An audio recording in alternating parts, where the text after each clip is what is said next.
I like to pay close attention. I'm a bit of a spectator, an observer. If I'm working from home, then I'll just help out where I can, and then everyone's asleep. That's when the beast awakens.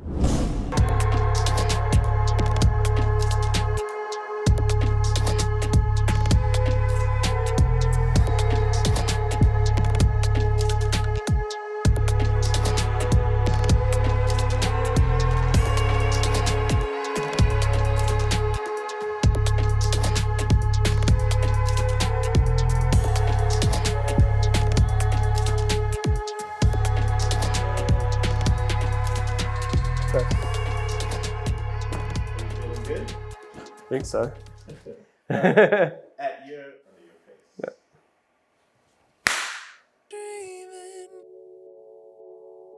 are we dreaming?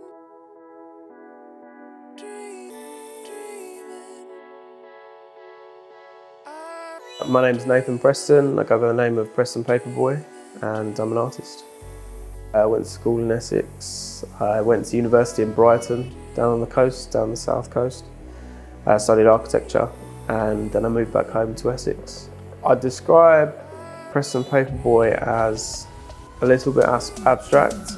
I think my work fits in an abstract expressionism box, but with the age of social media and things like memes and the technology that we have now, I think a lot of these old categories are just being blurred out a little bit. There's a lot of cross-contamination as it was. So I think it's harder and harder to categorise or put style into a box. This work is quite free. There's a contained chaos on the canvas. The whole point of my work is almost escapism for me.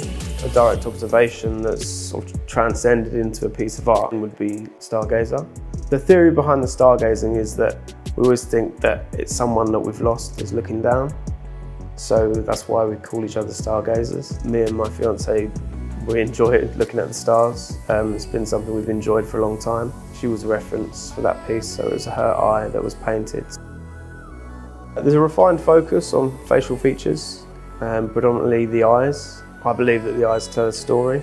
Staring into eyes can tell you whether someone's lying or telling the truth, or the real emotions behind that person. There's a visual poetry in my work. There's less textual language involved, and that invokes a thought. So a viewer might have their own interpretation. It's quite ambiguous in a way. The mouth is almost a bit of fun. It adds something else to the piece. The sort of cartoonistic eyes and the mouth with the teeth. I like the idea that it can come across a little bit sinister or evil to some people. It can be a bit of a scare. Originally, when I started painting, I painted whole faces. I found myself being quite impatient and rushing through to the refined features of the eyes, the nose, the lips, the ears. I find myself becoming involved with those elements more so than just the flesh and skin. As I've progressed, I've sort of pulled out all the stuff around and just focus on those refined features. So the lips add the playfulness to it. I'm not great at talking or writing, so for me it's the visual language that expresses emotions or memories.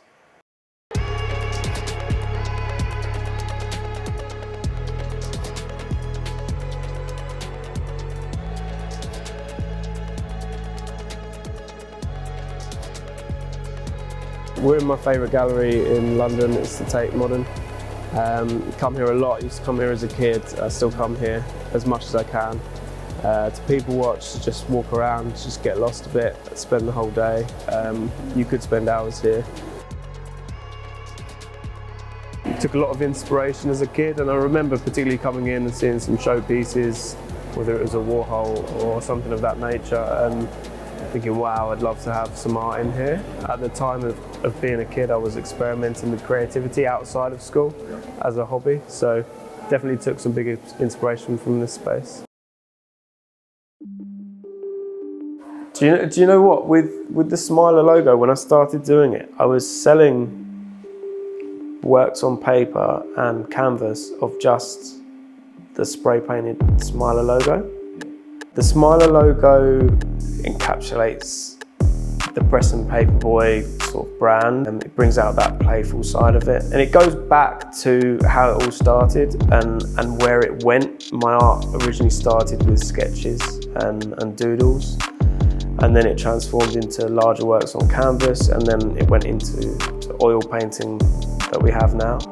The teardrop is a little nod to my past experience with anxiety.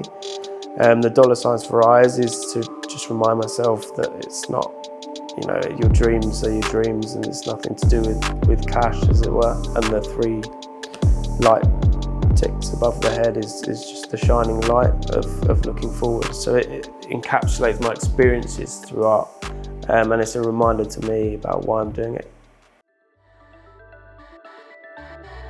To create my art, I use acrylic, oil pastel, charcoal, ink marker, sometimes a bleed marker.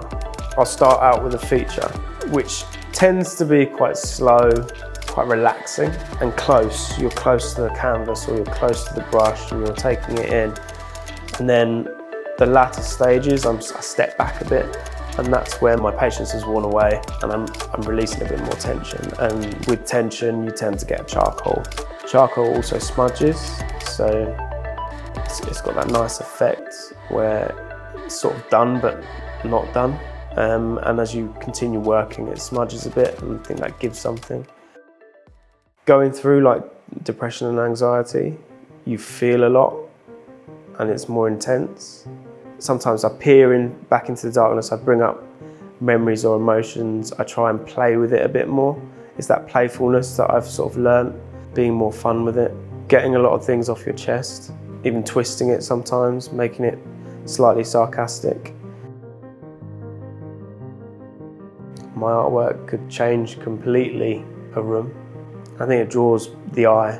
I think you will find that as it stands out, and it's quite an obvious thing to have in your room, people tend to be drawn to it. Your room will end up working around the piece rather than the other way around. I love the idea that people have their own interpretation of my work, and you get to hear different people's opinions, or people tell you what they think it means. It's stories of people connecting to works and falling in love with them. That's what's great to me.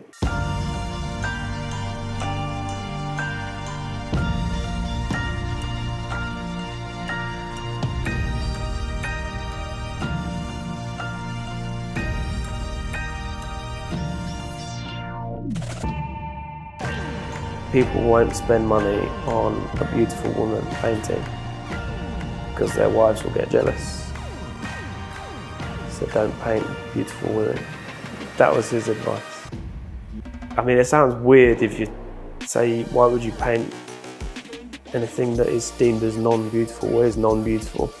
The beauty aspect of the features is being able to create something that is pleasing on the eye, whilst maybe taking that into consideration.